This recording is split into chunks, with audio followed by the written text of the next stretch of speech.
This is Sean.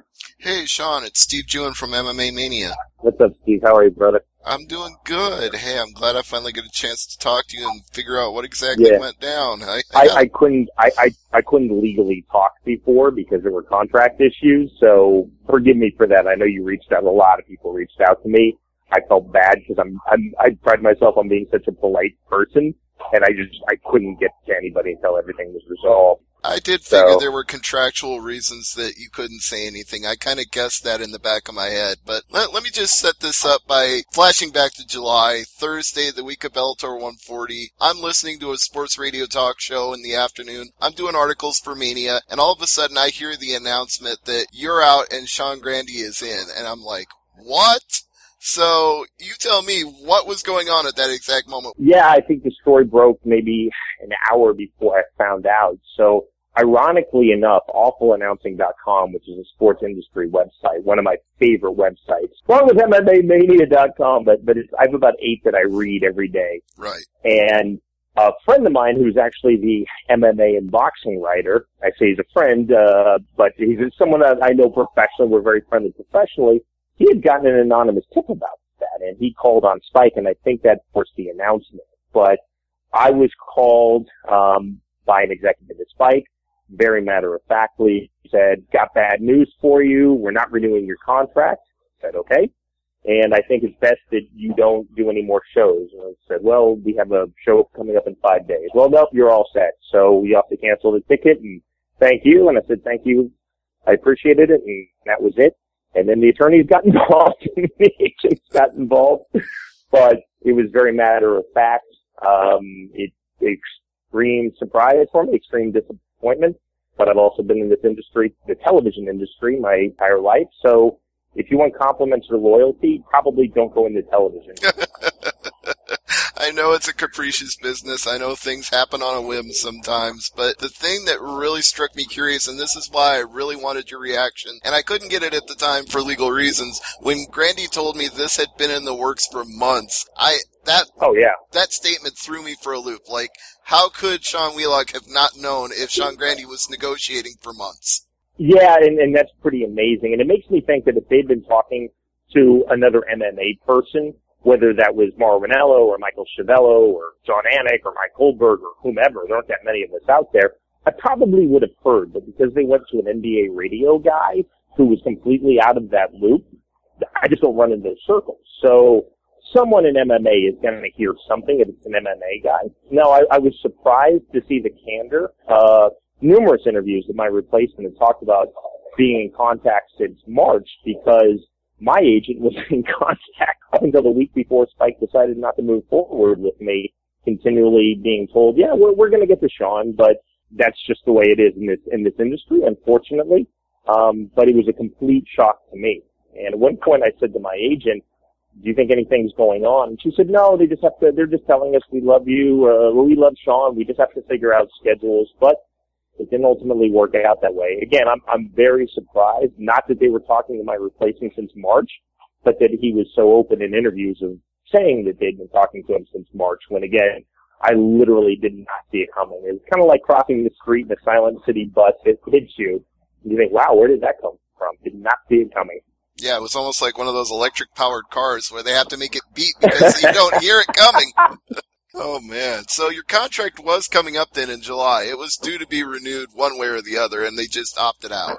Well, I think that I probably have language in my exit that I can't say the exact terms of the contract, so I want to be careful. Right. My contract wasn't up in July. My contract was coming to an end. I had signed my first contract with Bellator in January of 2010 with Bjorn Rebney. I had signed a 2-year deal after the first year deal. Bjorn came and renegotiated. With a year left on that deal, Bjorn came back, renegotiated again. So I was under my third contract, but this would have been the first contract negotiation since the departure of Bjorn Rebney. It went over to Spike. Spike owns, I believe, and I know this what I've read in the public domain, 97%. I don't know that that's 100% accurate, but I think that's pretty close. 97%. So no longer were these negotiations with my representatives and Bjorn Rebney. Now this is a negotiation with my representatives and Spike. And unfortunately for me, there were never any negotiations with my representatitions at Washington Media Group and Spike. Just a lot of stalling while they were looking for other people, apparently. I've said this in my own articles. Other people have said it as well. You and Jimmy Smith were the voice of Bellator MMA, the familiar team that we counted on for expert analysis during every show. And a lot of people who weren't aware of awful announcing and sports radio talk shows that didn't hear about this got thrown a curveball when they tuned in for Lima versus Koreshkov. What were your thoughts on that happening? Did you think this was a disservice to the fans? How did you feel when it just occurred like that? Well, Jimmy Smith is one of my best friends. We were together for a total of 7 years, and I don't know how many total fights, or how many total cards and how many total fights. We did the 2 years of M1. During that tenure, we did both afflictions. The first one was for the international broadcast, and the second one was the only broadcast, which became the U.S. Pay-per-view and the international broadcast. We did the Strike Force M1 co-promote, which aired on CBS, which Jimmy and I did the international broadcast for. That was Fedor Emelianenko versus Brett Rogers in the main event. And we did some old archival M1 fights that aired on Fox Sports Net. And then 127 straight Bellators. We came over as a team. We were formed as a team by Jerry Millen in 2008. I'd worked for Jerry at Pride. He took me to M1, found Jimmy Smith off of Fight Quest. So you're talking about a partnership that went from the beginning of 2008 through that final show that I did in Wichita, Kansas, the week after Kimbo sliced Ken Shamrock for Bellator. So I know for Bellator fans, we were their team. And my perception was always people probably enjoyed what I did, but they really enjoyed what Jimmy and I did together. It's a subjective business. Sometimes people really like commentators. They can't articulate why. Sometimes people really dislike commentators, Steve, and they can't articulate why. But I think by and large, people really dug what Jimmy and I did.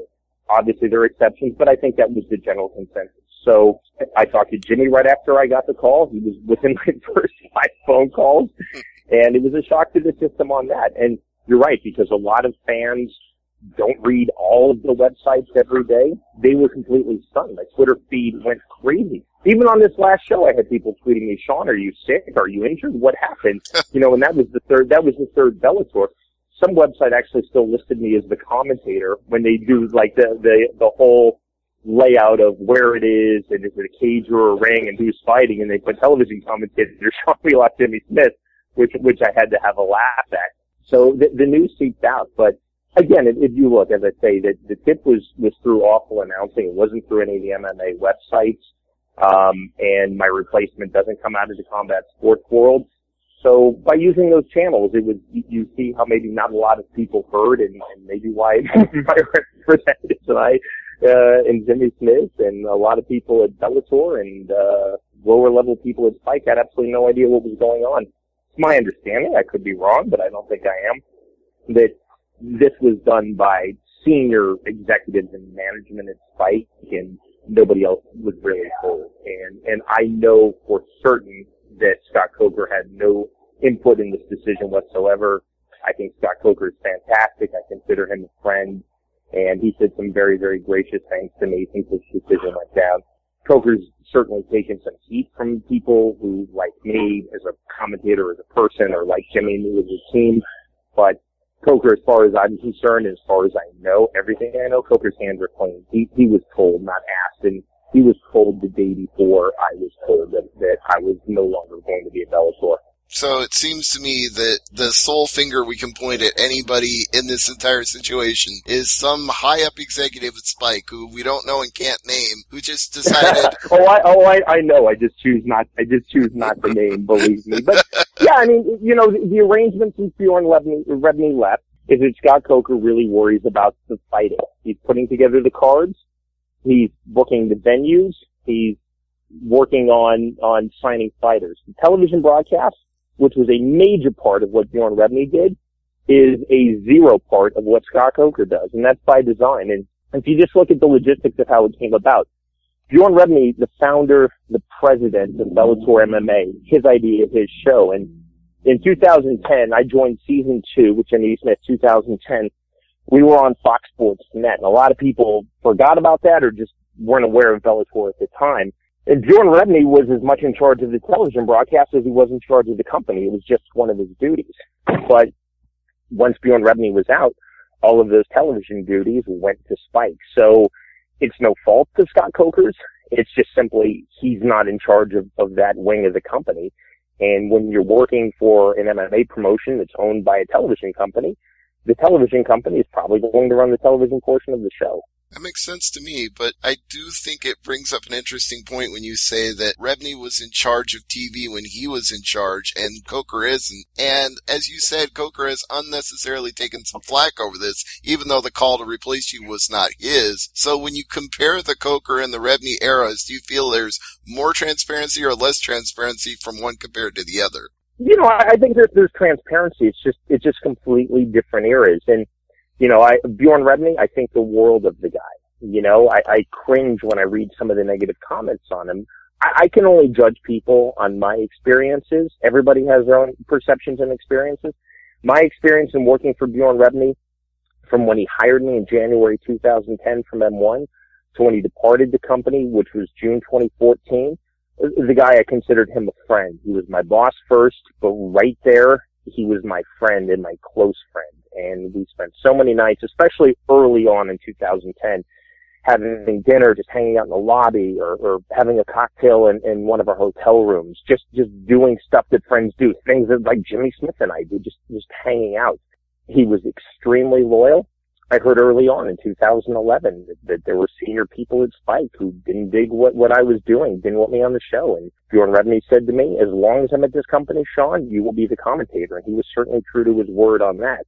The guy had an idea, and he turned that idea in very short order into the second largest MMA company in the world. I never had a tense moment with him. I never had an uncomfortable word. I absolutely think that Bjorn Rebney is an outstanding person. But history gets written sometimes in very odd ways. But again, my perception, nothing but great things to say about Bjorn Rebney. And my 2 seasons with him in 2010, Steve, season 2, season 3, when Bjorn Rebney was fully in charge of Bellator on all aspects, it's the best year of my professional career. I had an absolute blast on that season. And you know, you mentioned that some people say negative things about Rebney now that he's no longer there. But when I talked to Joe Warren a couple of weeks ago, he was the first person I actually got on the record to say that Bjorn Rebney treated me great. Him and Tim did everything to make me happy. I made requests. They honored those requests. He didn't have a bad thing to say about Rebney. And it just struck me odd that after all this time of talking to all these fighters, he was the first one to actually come out and admit that he was perfectly fine working with Bjorn Rebney. And you know what? And Joe Warren went on the record. Joe's a really close friend of mine. I'm on the record saying this. I'll tell anybody. On the record, off the record, publicly, privately. I think Bjorn Rebney is great. He was a dream boss to work for. Bjorn Rebney, my experience was, if you came with passion and prepared, and if nothing else, I bring those 2 things to every gig I have. I have passion. I have preparedness. He would not micromanage. He would leave you alone. Bjorn Rebney was extremely complimentary. And again, you don't get many compliments in the TV business, but Bjorn Rebney didn't come out of the TV business. So he gave compliments all the time. He was a dream boss to work for.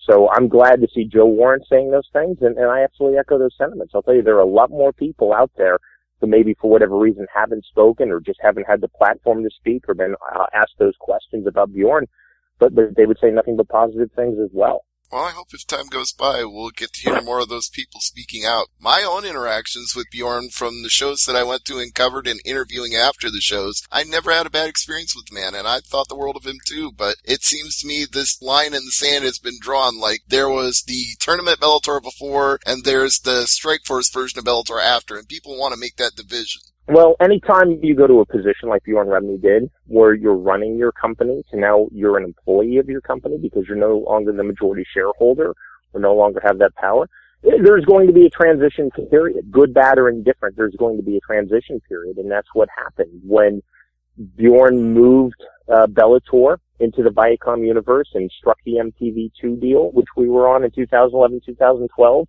which then flowed into that Spike deal when the UFC then moved over to Fox. It changed because Bjorn Rebney's role changed. He wasn't fully in control of the company that he founded. He was still the CEO, but he was now an employee, and he was now answering to people at Spike and the Viacom, and the dynamic of it just changed entirely. Do you think it's better or worse now for Bellator to be overseen by Spike executives and micromanaged? Well, for me, it was a terrible thing because I loved working for Bellator. I would have signed a 50-year contract had they offered it to me. Unfortunately, they would never even start renegotiations with me. So for me personally, it was nothing but a bad thing. In terms of the fights, what I know, having worked there a year when Scott Coker was in charge, is that Spike is letting Scott Coker worry about the fights, the matchmaking, worry about the venues, that type of thing. So he's being given that, and this is my understanding, he's being given that latitude to run it. If you're seeing decisions made like on the broadcast or television or things like that, that's where you see the shift. That's 100% of the reason why I'm no longer there, because a couple of key people at Spike didn't think that I was right for the company. So it's a tough question for me because I'm in it very deep, and obviously I was personally affected, but I think it's more the big picture of what happens with Bellator than the actual fight part. I think the fight part is Scott Coker as long as Scott Coker is there, and I think he's going to be there a long time. And we do know Scott's good at making fights and good at getting people interested in fights. So at least in that aspect. I think, Steve, I was just going to say, I really think Coker was great. I developed I knew him like you know a lot of people in the industry, and I'd done that one Strikeforce M1 co-promote, right, which was 2008, just outside of Chicago. But I got to really know him, and I really like him. Nobody ever says a bad word about Scott Coker, and that's for good reasons, because he's a really quality person. I wish that Scott Coker had been given the reins on television, because I think we had the relationship and a friendship and mutual respect where it may have gone different for me. But unfortunately for me, that wasn't the case. But Scott Coker never had that agreement with his Strikeforce deal on Showtime either. He worries about what he thinks he does best, which is worrying about the fights and things that he doesn't feel are in his comfort zone like television. He's going to leave to people who want to do that, and that's fair enough. You know, I think people will accuse me of being a fairly amiable guy, a go-along-to-get-along guy, a happy guy, but I echo these sentiments because I have nothing else to say but the exact same thing. I've dealt with Coker too, and when I've met him after Strikeforce shows back when they were on Showtime, he was very nice, very courteous, very easy to talk to. I mean, I had great relationships with both of these men. It almost pains me to say that they end up being compared to each other and pitted against each other as if this were some sort of MMA fight. Right, and you know, the biggest difference is Bjorn Rebney found Spike. Spike found Scott Coker. So if you look at the chain of custody, it's just different. Bjorn Rebney founded the company, raised the money, launched it, and then found Spike as a partner and found Viacom.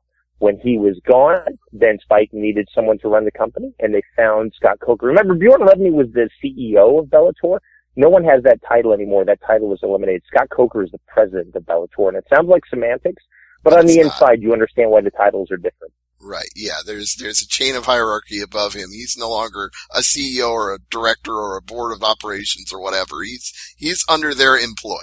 Yeah, it's absolutely correct. You mentioned passion and preparedness earlier when we were talking, and how you always brought that to every Bellator podcast, which I will personally attest to from many, many Bellator shows I've watched, going back to the Fox Sports Net and MTV2 days. So when you look at Sean Grandy as the announcer who's stepped into your seat, do you think he has the same passion and preparedness? How do you evaluate his performance so far?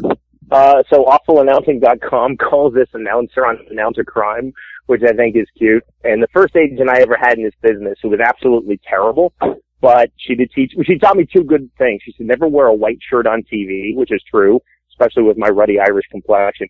She said, never speak ill about another commentator. So I live by both. You're never going to wear a white shirt. I'm not going to speak ill of another commentator.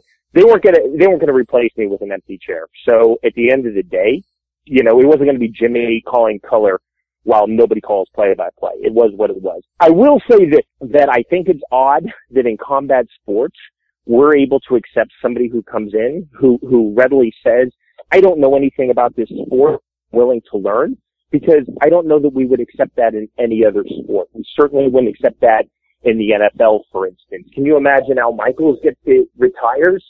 They hire someone new. And I'm not saying I'm Al Michaels. I'm not saying Bellator Sunday Night Football on NBC.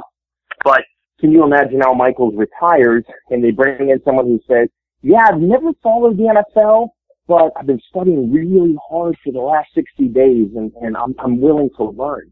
I don't think that's acceptable. And unfortunately, through the brief history of MMA, and I say unfortunately, I feel this way as speaking now as a hardcore fan, people have been brought in as complete neophytes. I think we see that in boxing to a certain extent over the last few years.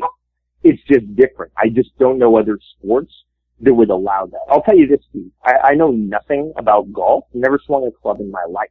I would never go commentate golf. Not that anybody is asking me. I would never go commentate golf because I think it would be disrespectful to the sport, to the athletes, and to the fans. I don't know anything about it.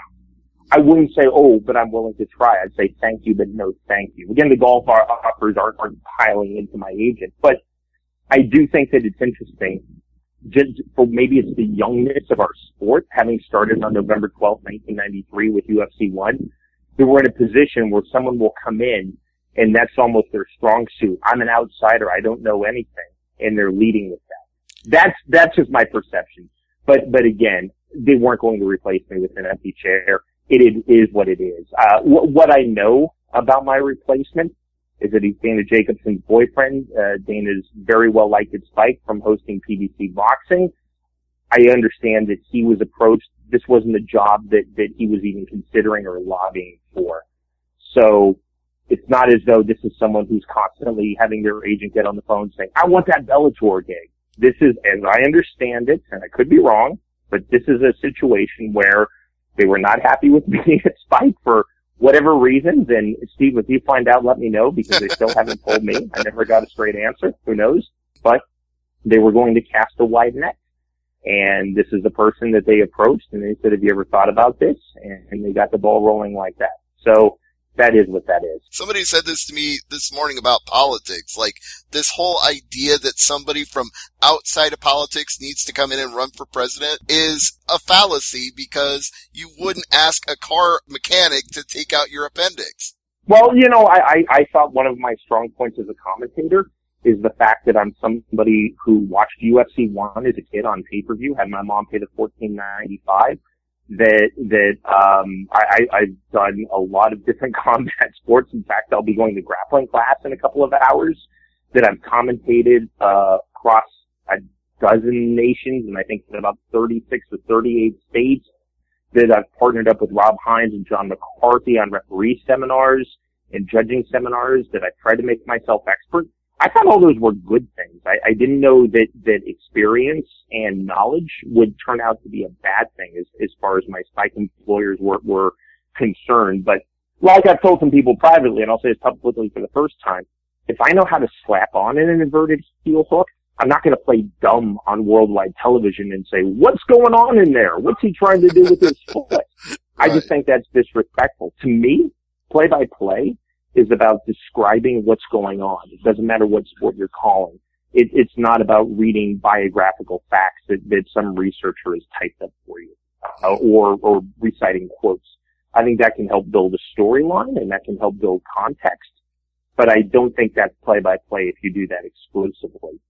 There are a lot of people in this industry who think that play-by-play now really should be more all about backstory, and I just fundamentally disagree with that. Well, I hate to say it, but that kind of holds true in professional wrestling as well. They don't want announcers to call moves anymore. They want the announcers to tell stories. There have even been leaked memorandums that have come out saying, we tell stories, we don't call moves. And I get the feeling that maybe mixed martial arts might be going that way, and I think a lot of MMA fans won't like that. Yeah, and you know, it's a philosophy, but that's the philosophy I brought in. I started doing Titan Fighting Championships when Joe Kelly owned it, when it was basically a Kansas City and Topeka, Kansas-based promotion in the middle of last decade. From there, I went to Pride and on to M1 and Affliction shows and Bellator. But I've always had that philosophy. I was a soccer commentator. I did the 2006 World Cup. I had the same philosophy, is that I'm calling play-by-play. In soccer, it's about who has the ball and what are they looking to do with it. I'm not going to tell you where the guy ate dinner last night or what his wife did in college because I have no interest. And it's the same in MMA. I'm concerned about what's going on in the cage. I'll try to build some backstory, give you a context if somebody wrestled at the Division I level or was an Olympian, or if they've talked about, I want to establish my jab or I want to hit a takedown in the first 30 seconds. But ultimately, once you get into the flow of the fight, I think all that stuff moves away. And it's what are these two fighters trying to do in the cage? That to me is what play-by-play is about. You get no argument from me on that. So let me ask you a very important question. We haven't gotten to it yet, but I think this is the crux of the interview. Now that you're no longer legally encumbered, what's next for Sean Wheelock? Where are we going to see you next? Well, let me set the record straight on a few things. And this was in a period where I just couldn't talk. I couldn't talk and I didn't want to talk. But now I very much want to talk and I very much can talk. So I want to clear up about the Kansas Athletic Commission. So it seemed to be out there, and the perception was that I quit Bellator to take a position on the Kansas Athletic Commission. In Kansas, the head of the Athletic Commission, who's essentially the executive director, although he doesn't have that title, but the person who runs the office is Adam Rohrbach, a really close friend of mine. We then in Kansas have 5 commissioners. We're not paid. We don't even get a per diem. In fact, I have a commission meeting at the state capitol in Topeka, which is about a 60-mile drive, 120-mile round trip. I don't even get tolls or gas reimbursement. It's a non-paid position. There are 5 of us. You're appointed by the governor. My appointment started on July 1st of this year. I got a 4-year appointment. We're really looking at health and safety issues for combative sports, kickboxing, Muay Thai, professional boxing, and pro and MMA in the state of Kansas. I first started this process in February. I talked to Spike. I talked to Scott Coker. I talked to John McCarthy and Rob Hines. Does anybody see a conflict of interest in this? Absolutely not. When I interviewed with the governor's office, state of Kansas, I said, look, this is what I do for a living. I don't see a conflict of interest. They said, we don't either. So I was essentially told that I would be appointed. I was told you will be appointed, back in April. I started the process in February when Spike and Bellator were made aware of this. And my appointment started on July 1st. The timing, because my appointment was on July 1st, and then the following week I was relieved of my Bellator duties, and there were some things put out there that I had somehow quit. Again, I didn't quit Bellator to take a non-paying job. Right. I'm extremely honored that I'm a commissioner for the state of Kansas. Right. And I understand people hear that and they think it's like being the commissioner of the NFL. It's some lucrative thing. But again, I'm a non-paid commission member. There are 5 of us. It's a great honor. The fact that I was appointed by Governor Sam Brownback in my home state, Kansas, I'm born and raised. I can do, I think, some really good progressive things in terms of fighter health and safety and integrity. I love all of that, but one had nothing to do with the other. And I think I know where that story was fed from, and I'm pretty disappointed, but it's speculative on my part. You can probably connect the dots, though. And I'm not claiming the reporting was bad. I'm saying there was some bad information fed, and I think I know why it was fed. People wanted a reason why I was gone, and a reason was given why I was gone rather than the truth being told. Right. So, which you know what, Stephen, and I really don't know the truth because, and this is in all honesty, I was told we're moving in a different direction by 3 different senior Spike executives, which to me, if somebody dumps you, they say, yeah, you know what, it's not you, it's me. That's about what it feels like, you know? So just not being told, but it is what it is. If they'd been talking to my replacement since March, and who knows if they were talking to other people, this has clearly been in the works for some time. I think that's clear. That's in the public record. Right. So the Kansas Athletic Commission is your future, then. We won't be seeing you back on. Well, no. That's, you know what? I didn't even answer your question, and that's fair. So, look, I very, very much want to remain an MMA commentator. I'd love to do boxing too. I had met with Spike, with my representative, about being the voice of PBC, adding that to my Bellator duties. When I didn't get that, I probably should have been bright enough to see the proverbial handwriting on the wall, but either I didn't or I wouldn't allow myself to see that, because I thought it would have been a natural flow, like Jimmy Smith is on PBC. I thought it would have been a nice thing. But I very much want to remain a commentator. I've had a few offers. I have a few things cooking. I have a great agent, a great agency, Wasserman Media Group. So I'm very much interested in staying as a commentator in MMA. And if I have the chance to add boxing or Muay Thai or kickboxing, I'd be thrilled on that as well. So there's no doubt. And again, the Kansas thing is not a conflict of interest. And if someone did feel it was a conflict of interest, unfortunately, I wouldn't be able to do the Kansas gig anymore because I would have to take the paying gig because I support my wife. And I have a mom who's retired and I've got 2 little girls. But I don't see it as a conflict of interest. I think if you can be in something where you're giving of yourself and no one's paying you and you're basically looking at health and safety, I don't see how that's ever a bad thing. And in the future, it's going to be interesting because multiple events every year are run in Mulvane, Kansas. So one way or another, you're still going to be involved with Bellator, even if you're not with Spike or Bellator. You know what's funny, Steve? But I've already told Adam Rohrbach, our exec director, that I will not, on principle, be going to that show. So as many people as I would like to see, like Scott Coker and Jimmy Smith and our producer Rob Biner and people who work behind the scenes like Rich Cho and Christian Printup who work in operations. Yeah, I don't think as long as certain present TV executives are there. Yeah, I think I'll be skipping that one. Right, but even so, you if you aren't there in person, you're still worrying about the health and safety of fighters. So it's still an involvement whether you're there personally or not.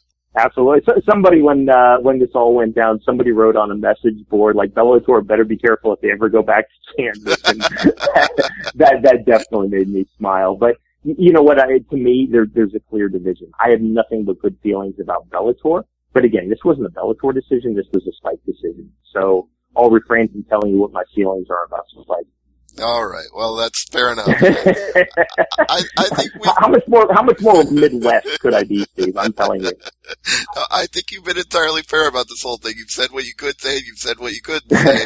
So I can't fault you for that. And I just want to thank you for the time today. As always, you've been very gracious with your time, Sean, and it's always a pleasure to talk to you. And I sincerely mean this when I say this, I hope I'll be seeing you back on TV again. Yeah, Steve, thank you. And hopefully something will be announced, knock on wood, sooner rather than later. I want to get right back into it. It's been, I think, 2.5 months since I've called MMA my last Bellator, which I didn't know was my last Bellator, and man, do I miss it. I can't wait to get back. But so many people, fans, industry executives, people from Bellator, even lower level people at Spike who had nothing to do and were as surprised as me. Fighters, trainers, gym owners, managers have reached out. It's been so flattering. I'll just say to you personally, Steve, you were one of the first people that reached out to me, and I'm glad that we could do this now a couple of months later. I have great respect for you and your work, and you're a real, genuine, hardcore MMA fan, and you've always been a huge supporter of mine. So thanks for this opportunity, man. My pleasure, Sean. And speaking of people offering you their support and outpouring of thanks, tell everybody one more time social media ways that they can get a hold of you and tell you that they want to see you again and that they want you back. Well, I do a podcast with Big John McCarthy, which I have so much fun with. And I was telling a friend of mine who writes for the Howard Stern show, and we were out a couple of nights ago, and I was saying, if you ever find yourself looking for a podcast, I said, the great thing about it is we do our podcast for a company, but nobody ever tells us what to say, what we can and can't say, what we should and shouldn't say. It's fantastic. And when you hear the podcast, you'll know what I mean. It's called Let's Get It On with Big John McCarthy and Sean Wheelock. And as great a referee as John is, I think he's even that much greater as a commentator. John is such a fantastic person and one of my best friends. Really proud we could do the show together. So you can subscribe the usual way, Stitcher app and iTunes. You can go right to our website, letsgetitonpodcast.com. We do one show a week, usually goes about 60 to 70 minutes. And we take a different spin on what other people are doing in MMA. Not better, not worse. We just have a different perspective on it. We're talking bare knuckles fighting this week, talking about the suspension of Nate Diaz, talking about the return of Nobuyuki Sakakibara and Fedor Emelianenko. So you can get that. It drops every Friday at noon. The archives are up free of charge. Let's get it on podcast.com. I'm on Twitter. I'm extremely responsive at Sean Wheelock, SeanWheelock. And I go to a lot of AMI fights, especially since I have the time now in Kansas. So if you're at a pro or an AMI fight in Kansas, there's a good chance you'll be seeing me sitting stateside with my 10-year-old daughter, Ellie. Unless Spike.com is there. That's the only reason you might not be there. Yeah, I'll be skipping the Kansas Star Casino shows, but otherwise I'll be there. All right, Sean. Again, it's been such a pleasure to talk to you today. I'm glad we finally got a chance to iron out some of these details about what happened and let everybody know what's going on. So thank you so much.